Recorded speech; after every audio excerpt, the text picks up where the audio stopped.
मैं रवि कुमार, स्वागत है आपका रेनेशा आईएएस में। चलिए मुख्य परीक्षा के टॉपिक को आगे बढ़ाते हैं।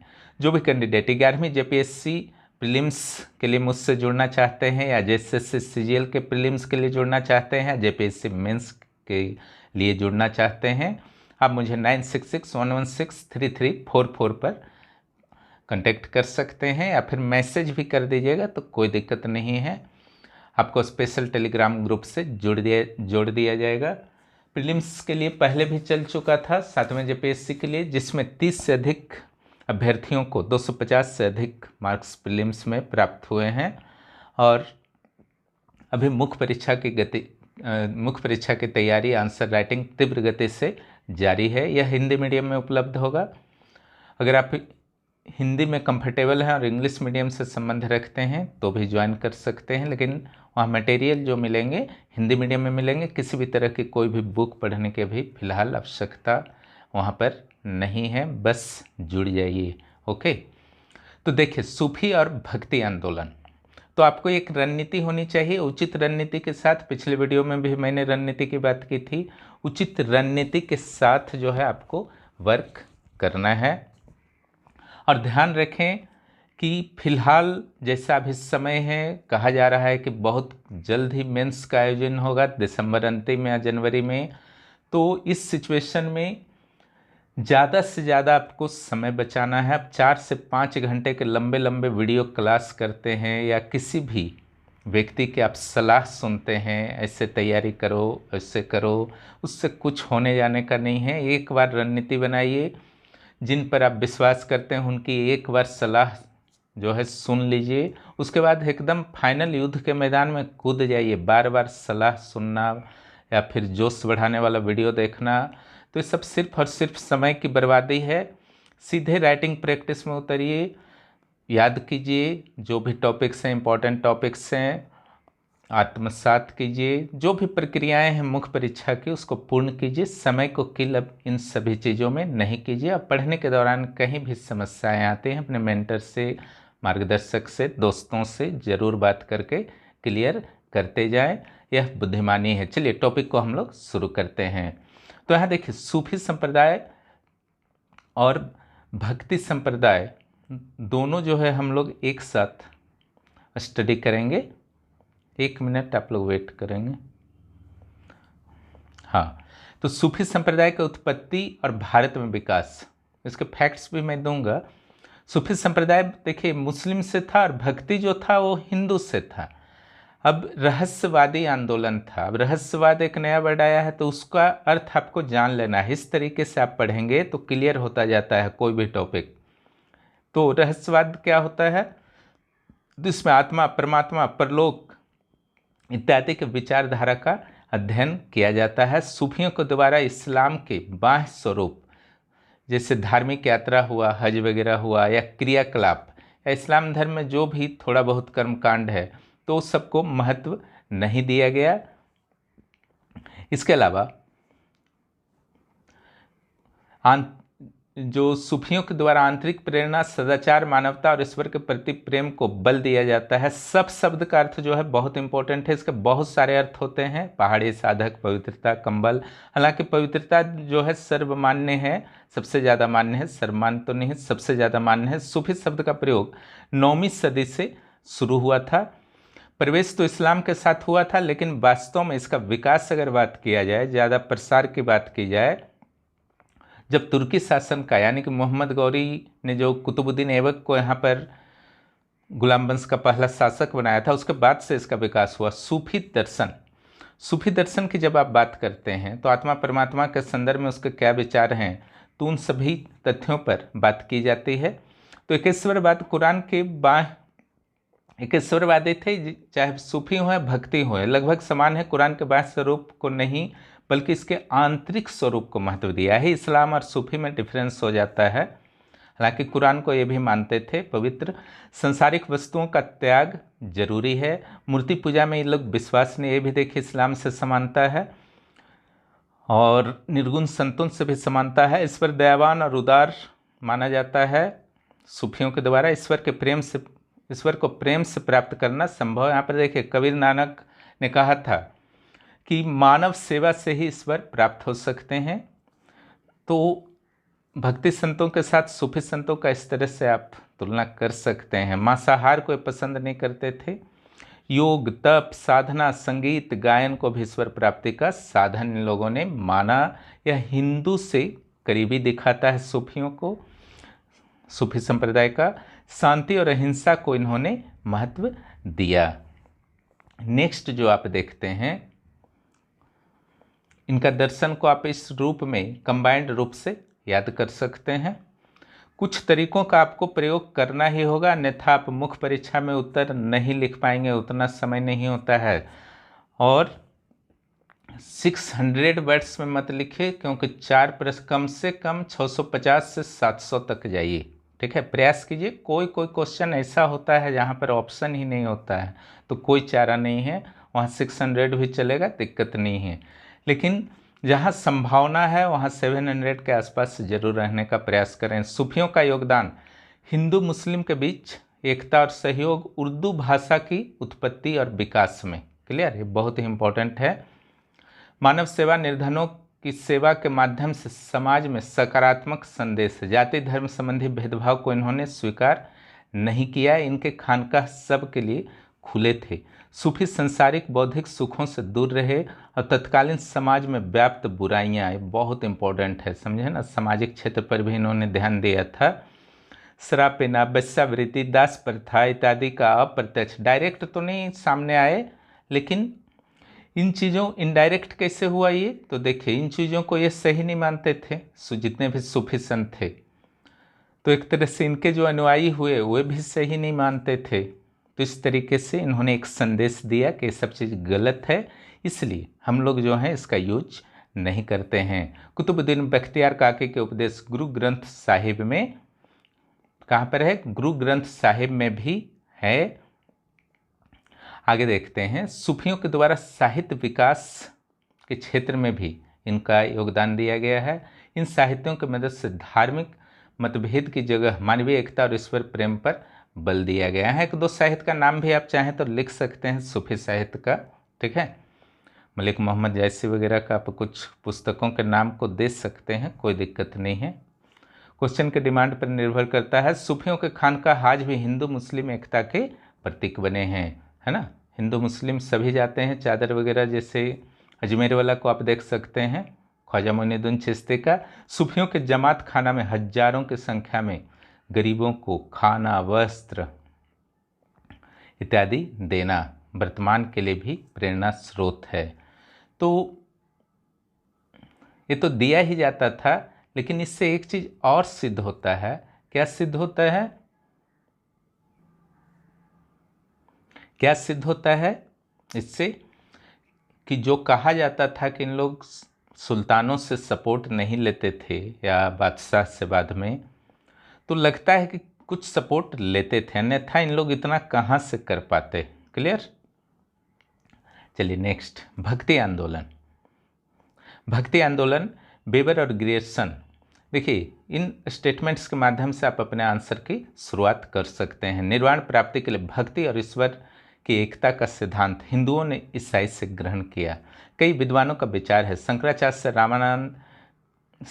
से रामानंद के निराकार ब्रह्म और एकेश्वरवादी विचार इस्लाम के दर्शन से प्रभावित हैं। यानी कि चाहे शंकराचार्य हों या रामानंद हों, जो इनका निराकार ब्रह्म, निर्गुण ब्रह्म, यानी कि ब्रह्म जिनका कोई भी आकार नहीं होता है। आपको घटना एक याद होगा राधा कृष्ण का, जो उद्धव जाते हैं राधा को समझाने के लिए, तो निर्गुण ज्ञान के प्रतीक के रूप में जाते हैं, क्योंकि वो निर्गुण के उपासक थे, और राधा जो प्रतीक थी वह सगुण की उपासक थी, है ना। चूँकि वो खुद को ज्ञानी मानते थे और उनका कहना था कि निराकार होते हैं ब्रह्म, यानी कि सारे ईश्वर तो एक ही होते हैं। तो गोपियों के साथ जो संवाद चलता है उसमें सगुण और निर्गुण के बीच समझ लीजिए कि एक सिचुएशन बनता है, जिसमें गोपियाँ जो हैं समझाती हैं तरह तरह से कि निर्गुण ब्रह्म का पूजन कैसे हम करें। तो वहाँ से आप इस तथ्य को समझ सकते हैं। ठीक है, तो उपासना वगैरह में जो समस्या आ रहा था, ज्ञान मार्ग, एकेश्वरवाद, ये बहुत लोगों को समझ में नहीं आ रहा था। तो भक्ति आंदोलन ने इस प्रॉब्लम को सॉल्व किया। कई विद्वानों का कहना है कि सूफी आंदोलन, यहाँ पर जो आपका है कि अलग अलग मत से कैसे उत्पत्ति हुआ, उन विवादों को यहाँ पर स्पष्ट किया गया। अगर सूफी आंदोलन ने भक्ति आंदोलन को उत्पन्न किया, प्रेरित किया, ये कई विद्वानों का ये कहना है। कई विद्वानों का ईसाई धर्म से आपका कहा गया था। तो ईसाई धर्म की प्रेरणा तो आधारहीन है। एक ईश्वरवादी निराकार ईश्वर में समानता अवश्य है, लेकिन निराकार ब्रह्म और एकेश्वरवाद के साक्ष्य जो है भारत में 600 ईस्वी पूर्व में, 600 ईस्वी पूर्व में उपनिषद में जो आप देखते हैं वहाँ पर भी मिलता है। इसके बाद शंकराचार्य का वेदांत लगभग उपनिषद से समानता रखता है। तो इस तरीके से आप तर्क सहित अपने बातों को रख सकते हैं एग्जाम हॉल में क्वेश्चन के डिमांड के अनुसार। रामानंद भक्ति को भी महत्व देते थे, हालांकि निर्गुण संत थे। सूफी और भक्ति के बीच कुछ समानता है पर अधिक असमानता है। समानता भी है लेकिन अधिक असमानता है। इसलिए भक्ति आंदोलन हिंदू धर्म के प्राचीन स्वरूप से उत्पन्न हुआ एक आंदोलन था। इस तरीके से आप लिख सकते हैं। तो ये हुआ उत्पत्ति विवाद। जितना अभी मैं चर्चा कर रहा था सारा का सारा जो है उत्पत्ति विवाद, यानी कि सूफियों से हुआ है, इस्लाम से हुआ है, या ईसाई धर्म से हुआ है, या प्राचीन भारतीय वेदांत उपनिषद इत्यादि के तत्वों से हुआ है। अगर भारत में ऐसे तत्व पहले से उपलब्ध थे तो इसमें कोई विवाद नहीं होना चाहिए। भक्ति आंदोलन के दर्शन, जैसा कि आप जानते हैं, मोक्ष प्राप्ति माने आत्मा परमात्मा का मिलन। इट मीन्स जन्म जन्म के बंधन से मुक्ति। ज्ञान मार्ग, भक्ति मार्ग, कर्म मार्ग। जब अर्जुन को उपदेश देते हैं कृष्ण, तो उस समय इन तीनों योग का, ज्ञान योग, भक्ति योग, कर्म योग का उन्होंने चर्चा किया था। आपको पता है जिन्होंने भी महाभारत वगैरह देखा होगा। तो इसमें से भक्ति मार्ग ही जो है भक्ति आंदोलन की उत्पत्ति से संबंध रखता है। अगर इसके कारण पर हम लोग जाते हैं तो भारत में पहला धार्मिक आंदोलन 6ठी सदी ईस्वी पूर्व में हुआ था। उस समय बौद्ध और जैन धर्म भक्ति आंदोलन, लेकिन उस समय क्या हुआ, हिंदू धर्म का जो भक्ति पक्ष था वो दब गया, क्योंकि अत्यधिक कर्मकांड हो रहे थे। यहाँ पर आपका उत्तर वैदिक काल में पशु बलि बढ़ चुके थे। तो कहीं ना कहीं से लोगों में थोड़ा सा वैदिक धर्म के प्रति एक विद्रोह की भावना कई वर्गों में उत्पन्न हुई थी। इसी का परिणाम था। और खास करके वर्ण व्यवस्था जो था, ब्राह्मणों का जो आधिपत्य था, उसको तोड़ने के लिए भी क्षत्रिय भी आगे आ गए थे। तो बौद्ध और जैन धर्म के संस्थापक क्षत्रिय थे और इनके द्वारा जो वर्ण व्यवस्था अपनाई गई थी बौद्ध और जैन धर्म के द्वारा, तो उसमें क्षत्रिय को ऊपर रखा गया था। समझ गए ना? ऐसे होता था क्या चीज, ब्राह्मण ऊपर होते थे। तो बौद्ध और जैन धर्म उस समय हावी हो गए थे, लेकिन धीरे धीरे बौद्ध और जैन धर्म में भी वे सारी बुराइयां आ गईं, जिसके कारण वैदिक धर्म जो था पतन की ओर उन्मुख हुआ था। तो फिर से एक मौका मिला वैदिक धर्म को नए रूप में, ब्राह्मण धर्म के रूप में आगे बढ़ने का। इसका साक्ष्य हेलियोडोरस का बेस नगर में मिलता है। इसके अलावा अन्य पुस्तकों में भी मिलता है। उतना डिटेल में यहाँ पर जाना जरूरी नहीं था, इसलिए मैंने नहीं डाला है। इन्हीं प्राचीन तत्वों से प्रभावित होकर 8वीं सदी में शंकराचार्य के द्वारा वेदांत की स्थापना की गई। किसकी स्थापना की गई? वेदांत की स्थापना की गई। समझ गए ना? वेदांत। तो तरह तरह से आप लिख सकते हैं, कोई मैटर नहीं है। वेदांत जरूर निर्गुण से संबंधित था, पर वास्तव में सगुण धारा का आधार भी वेदांत ही बना। वेदांत का आधार ज्ञान मार्ग था, जो आम जनता के समझ से परे था। ऐसे समझा रहे थे शुरू में। वेदांत ज्ञान मार्ग के समानांतर भक्ति मार्ग को रामानंद और बाद में चैतन्य, सूरदास, कबीरदास इत्यादि ने क्या किया? आगे बढ़ाया। कबीरदास निर्गुण थे से, हालांकि राम नाम जप को महत्व देते थे। हालांकि रामानंद ने निर्गुण पंथ को अपनाए रखा। इस्लाम के प्रभाव भारत पर बढ़े तो उन्होंने हिंदू संस्कृति धर्म को प्रारंभ में अब इस्लाम का जब आगमन होता है तुर्कों के साथ, तो हिंदू संस्कृति और धर्म को प्रारंभ में चुनौती दी। ध्यान दीजिएगा, जब उनको विस्तार करना था। मंदिर हमेशा नहीं तोड़े जाते थे, अशांति काल में, युद्ध काल में, और ख़ास करके प्रारंभिक समय में तोड़े गए जब तुर्कों की आर्थिक स्थिति बहुत अच्छी नहीं थी, वे नए नए नहीं बना सकते थे, अशांति का काल था, तो उस समय मंदिर तोड़ करके मस्जिद बनाए गए। बाद में भी तोड़े जाते थे, लेकिन अशांति और युद्ध में, ऐसा नहीं कि रेगुलर तोड़ा जा रहा, उसका कुछ नहीं था। तुर्कों से पराजित होकर हिंदुओं का आत्मविश्वास गिर चुका था। अधिकांश क्षेत्रों में इस सत्ता से बेदखल हो चुके थे। समझ गए ना। राजनीतिक, आर्थिक, सामाजिक सुविधाओं से वंचित हिंदुओं के समक्ष अब धर्म ही सहारा था। लेकिन धर्म के लिए भी जब वो जाने चाहते थे तो वहाँ पर भी मंदिर का अभाव था, मंदिर की कमी आ गई थी, इतने सारे मंदिरों को तोड़ दिए जाने के कारण। ठीक है। और दूसरा मंदिर था भी जहाँ, तो तुर्क लोग जो थे वो तो मुस्लिम धर्म मानते थे और मूर्ति पूजा का प्रबल विरोधी थे, तो कहीं ना कहीं से बाधा उत्पन्न होने की संभावना बनी रहती थी। लेकिन भक्ति आंदोलन ने क्या किया कि बता दिया, मूर्ति पूजा मोक्ष के लिए आवश्यक नहीं है, अपने आप को सिर्फ समर्पण कर देना काफ़ी है। ईश्वर के समक्ष सारे ईश्वर एक ही होते हैं। जाति पर था, हिंदू के आंतरिक प्रॉब्लम्स भी थे, अलग अलग जातियों में विभाजित समाज, जिसके कारण भी कई तरह की समस्याएं हिंदुओं में उत्पन्न हो रही थी। दूसरे शब्दों में तुर्क सत्ता में भी भक्ति के माध्यम से ईश्वर की प्राप्ति करना संभव था। इस धारा से सुल्तानों को भी विशेष समस्या नहीं थी, क्योंकि जिस चीज़ के वे विरोधी थे, तो उन सभी चीज़ों के बिना भी हिंदू अपने वर्क को कर सकते थे, उपासना को कर सकते थे, वर्शिप को कर सकते थे। तो एक सामंजस्य का जो दौर शुरू हुआ हिंदू और मुस्लिम संस्कृतियों और धर्म के बीच में, उसके एक शुरुआती दौर के रूप में आप इसे देख सकते हैं। हिंदू वर्ण व्यवस्था धार्मिक और सामाजिक कारक में आ जाएगा ये, है ना। तो कई धार्मिक और सामाजिक अयोग्यताएं जो हैं निम्न वर्णों पर आरोपित कर दी गई थी। कई अछूत जातियां भी थी जो चारों वर्णों से बाहर थे। ठीक है।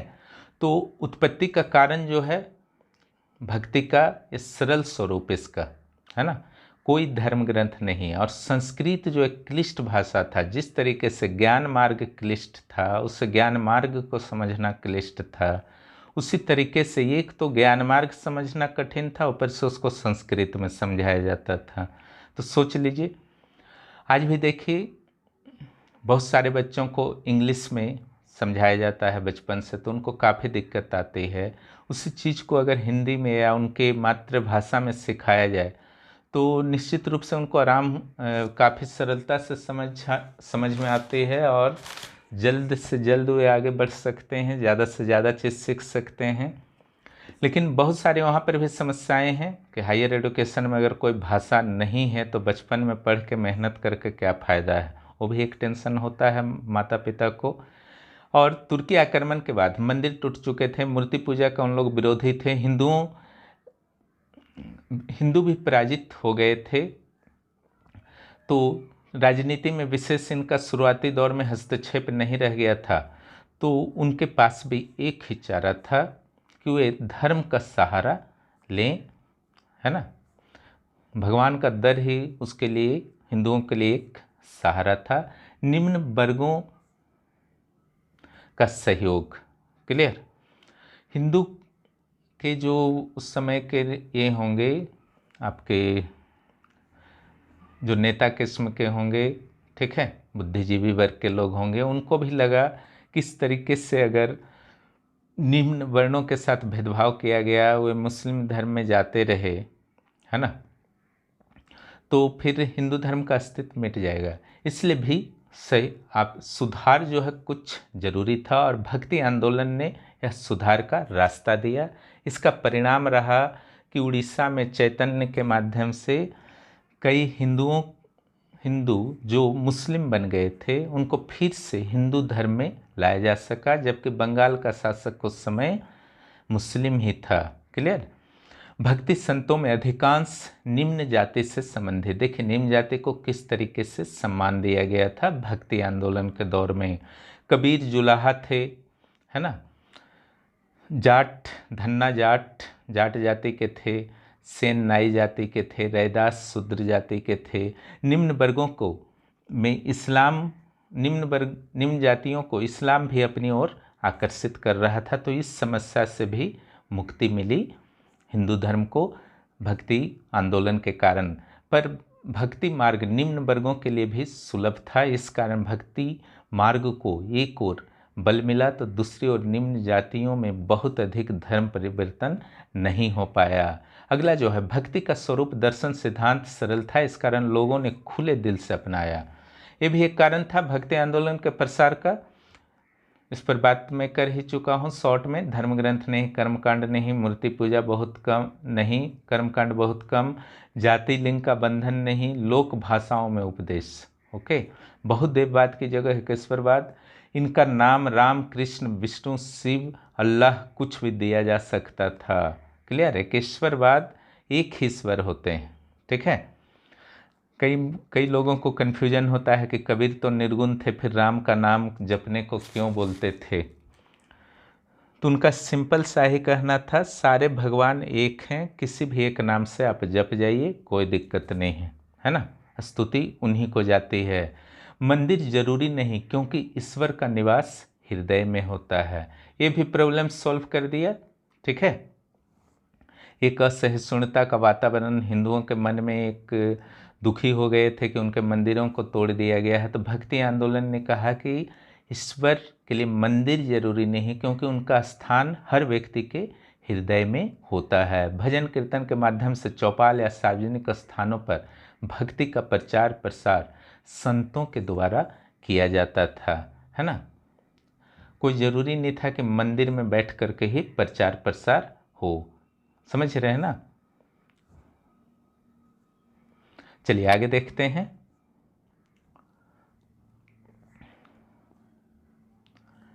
उपरोक्त तत्वों ने भक्ति आंदोलन को जन आंदोलन के रूप में परिवर्तित। जब प्रत्येक लोग किसी चीज का समर्थन करने लगे तो उसे जन आंदोलन कहता है, और इस प्रकार कहा जाता है। इस प्रकार भक्ति आंदोलन की उत्पत्ति जो है अनिवार्य हो चुकी थी। प्रमुख भक्ति संत और उनकी विचारधाराएं। पहला तो हो गए कबीर।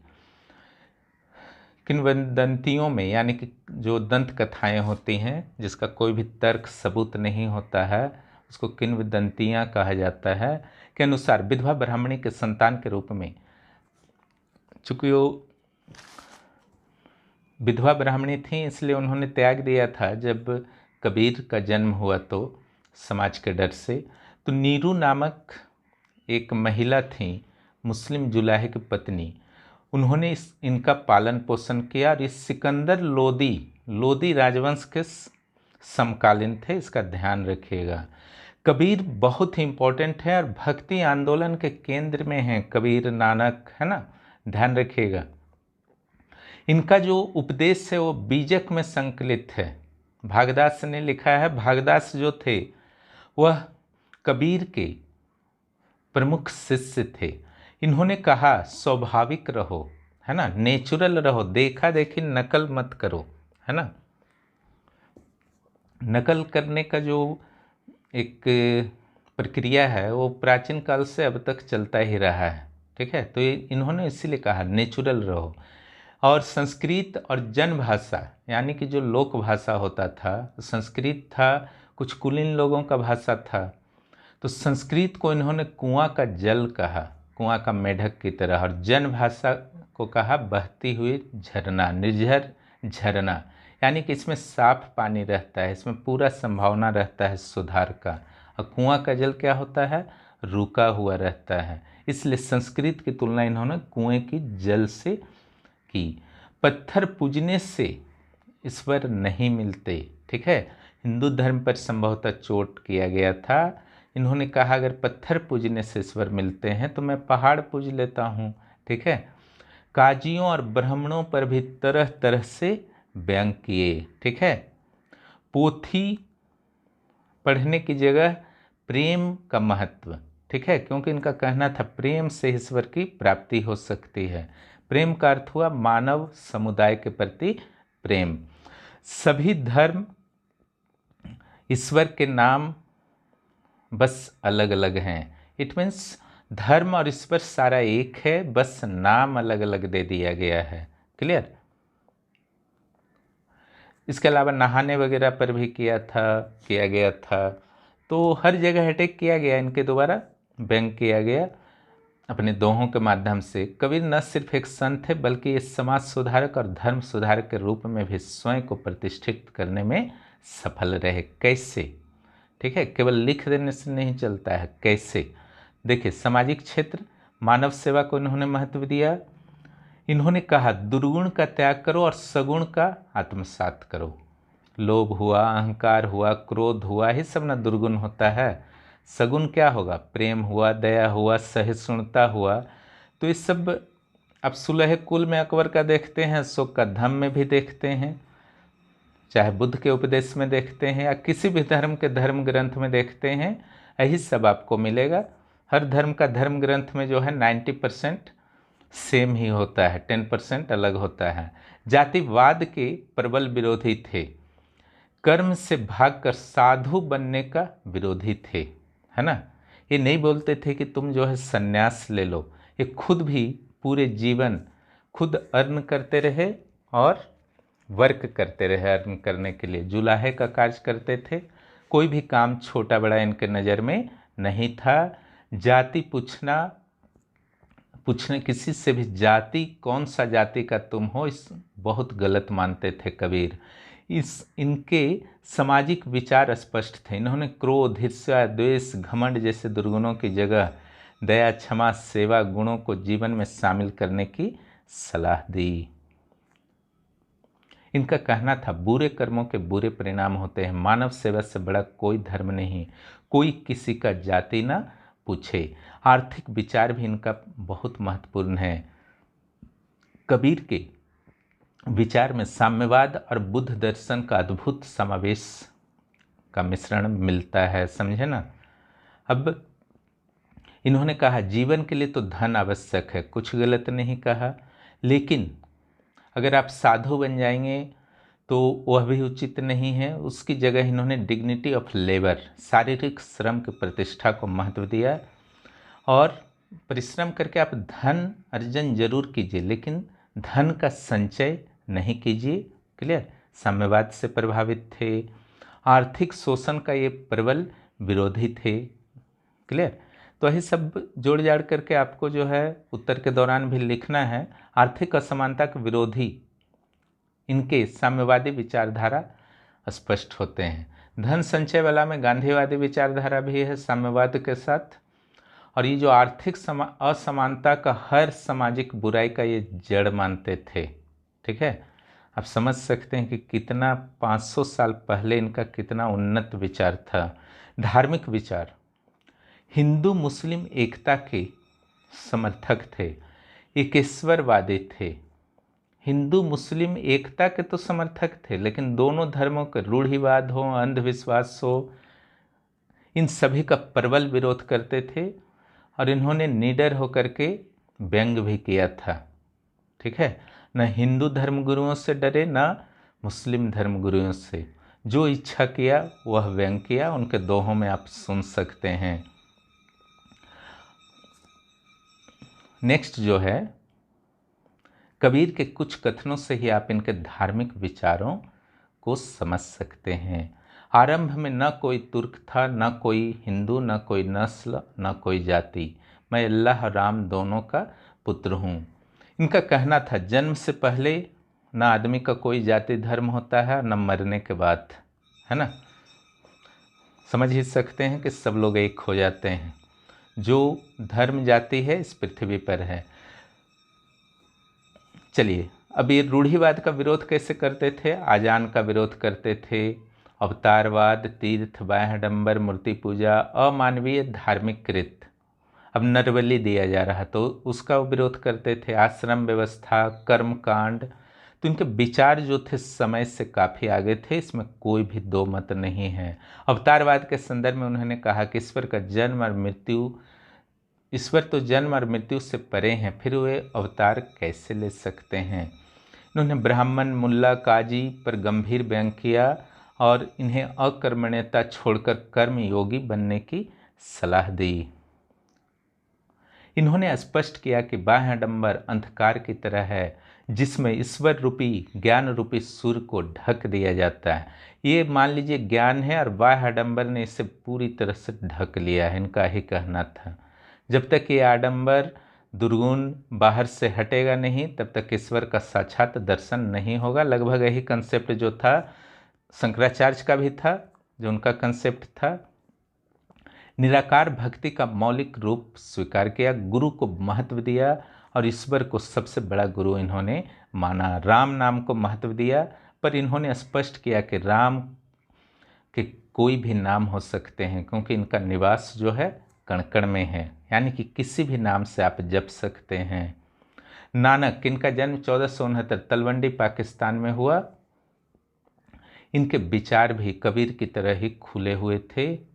हालांकि इन्होंने कोई पंथ नहीं चलाया, उन्होंने भी नहीं चलाया था कबीर ने। हालांकि कबीर पंथी बाद में थोड़ा डेवलप हुआ, इनका तो काफ़ी डेवलप हो गया, धर्म ही बन गया सिख धर्म। सामाजिक विचार, ये इन्होंने जाति प्रथा, धर्म, सभी का धर्म आधार पर भेदभाव, जाति पर सभी का विरोध किया। स्त्री पुरुष की सहभागिनी है, इन्होंने क्लियर कहा। ठीक है।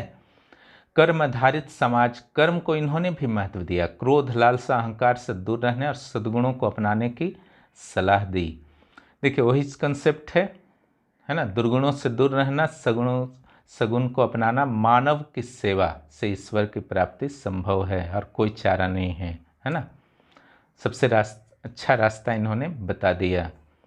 उसके अलावा धर्म संबंधी जो इनके विचार थे वही एकेश्वरवाद, मूर्ति पूजा विरोधी, हिंदू मुस्लिम की एकता के समर्थक, मोक्ष की प्राप्ति जो है स्त्रियों को भी संभव है ना। और जीवन का लक्ष्य क्या होता है, वह मोक्ष की प्राप्ति होती है। और ऐसा नहीं कि स्त्रियों को यह अधिकार नहीं है। तो देखिए मोक्ष क्या होता है नहीं होता है ये किसी को नहीं पता है, लेकिन इसका अर्थ आपको ये निकालना है कि स्त्रियों को भी है। क्लियर। तो इसका अर्थ आपको ये लगाना है अपनी टिप्पणी में, विश्लेषण में क्या कर सकते हैं कि स्त्री और पुरुष की समानता की बात करते थे नानक। इसका अर्थ यही निकालना है। अवतारवाद, कर्मकांड, स्वर्ग नरक जैसे विचारों के प्रबल विरोधी थे, है ना। इनके विचार उपनिषद से प्रभावित थे, लेकिन इन्होंने हिंदू और मुस्लिम दोनों धर्मों के अच्छे तत्वों को स्वीकार किया। क्लियर। कोई कन्फ्यूजन नहीं होना चाहिए। और बहुत अच्छा इन्होंने किया था। ये हिंदू मुस्लिम एकता के प्रबल समर्थक थे। अगर भक्ति सूफी आंदोलन में आप तुलना करते हैं तो भक्ति आंदोलन हिंदू से प्रभावित था, मुस्लिम के ज़्यादा करीब था। और देवी देवताओं की उपासना के लिए भजन की सहायता ली जाती थी। इन लोग कव्वाली गाते थे, आज भी कव्वाली सुनते होंगे सूफियों के। भारत भक्ति आंदोलन की शुरुआत 8वीं सदी में शंकराचार्य के द्वारा हुई थी। ये तुर्कों के आगमन के बाद हुआ। उत्पत्ति दक्षिण भारत में हुआ, इसका मध्य एशिया में हुआ। भारत में इसका उत्पत्ति नहीं है, मध्य एशिया में हुआ, वहाँ से फिर पूरे विश्व में फैला। प्रभाव, भक्ति और सूफी आंदोलन का प्रभाव। देखिए सामाजिक प्रभाव, वही सब चीज़ को फिर घुमा फिरा करके यहाँ पर लिखा गया है। थोड़ा सा प्रैक्टिस कीजिए, बुद्धि अपने खुलने लगता है ना। जाति प्रथा का विरोध, कुछ एग्जाम्पल, कभी भी कुछ भी लिखिए साथ में एग्जाम्पल दीजिएगा तो अपने लाइन्स नए नए मिलने लगेंगे। एग्जाम्पल दे सकते हैं, अपने तर्क दे सकते हैं। हिंदू मुस्लिम के बीच तुर्कों के आगमन के बाद अविश्वास, अलगाव, असहिष्णुता का वातावरण था। ठीक है। इस वातावरण को भक्ति और सूफी आंदोलन ने इस अलगाव को दूर करने के लिए प्रशंसनीय प्रयास किया, बहुत ही इम्पोर्टेंट था और सद्भाव उत्पन्न किया समाज में। ठीक है कि जब साथ ही रहना है तो इस तरीके से नहीं रहा जा सकता है। तो इस सूफी और भक्ति जो ये थे संत थे, उनका इसमें बहुत ही बड़ा योगदान रहा। भारत का धार्मिक नेतृत्व जैसे पंडित हुए, मुल्ला, काजी, इत्यादि अकर्मण्यता का शिकार हो चुका था। संतों ने आश्रितों, परजीवी लोगों का, पैरासाइट्स टाइप के लोगों का विरोध किया और कर्म करने की सलाह दी कि काम कीजिए, है ना। ये संत सिर्फ उपदेश नहीं देते थे, और ऐसा नहीं कि सिर्फ उपदेश देते थे, है ना, कि ये कीजिए वो कीजिए और खुद जो है मस्ती में रह रहे हैं, ऐसा नहीं। इन लोग खुद भी उस चीज़ को अपने आप अपने जीवन पर अप्लाई करते थे, उसके बाद उपदेश देते थे। ठीक है, आजकल अधिकांश लोगों का प्रॉब्लम है दूसरे को उपदेश देते हैं, खुद नहीं पालन करते हैं। ठीक है, लेकिन ये संत ऐसे नहीं थे। नामदेव खुद दर्जी थे, कबीर जुलाहा थे, है ना। क्योंकि इन लोग किसी काम को छोटा मानते ही नहीं थे, तो इन लोगों को प्रॉब्लम क्या था। सूफी संतों के कारण भारत में संगीत, साहित्य, भाषा का विकास हुआ। देखिए, कुछ भाषाओं के नाम आप लिख सकते हैं। साउथ में भी इन लोगों ने किया है, हालांकि नॉर्थ पर ही रहना है आप लोगों को।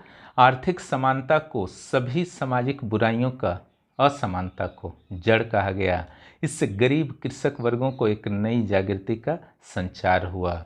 इनको भी लगा कि पहली बार लगा, गरीबों को, कृषकों को, मजदूरों को, कि पहली बार कोई बोला है। 1917 का सोवियत रूस का क्रांति तो बाद में हुआ था, जिसमें किसानों और गरीबों और मजदूरों की बात की गई थी। लेकिन भारत में भक्ति संतों ने इस संदर्भ में बहुत पहले ही आवाज़ उठाया था। निम्न वर्णों में इस्लामीकरण का खतरा बढ़ा हुआ था, क्योंकि उस समय इस्लाम में जाति या वर्ण विभाजन की विशेष समस्या नहीं थी। लेकिन भक्ति आंदोलन के कारण न सिर्फ धर्म परिवर्तन का खतरा टला, बल्कि कई इस्लाम में जा चुके व्यक्तियों, चैतन्य का उदाहरण मैंने दिया ना, उड़ीसा में, बंगाल में, है ना। सूफियों के द्वारा सुल्तानों के धार्मिक विचारों को सहिष्णु बनाया गया।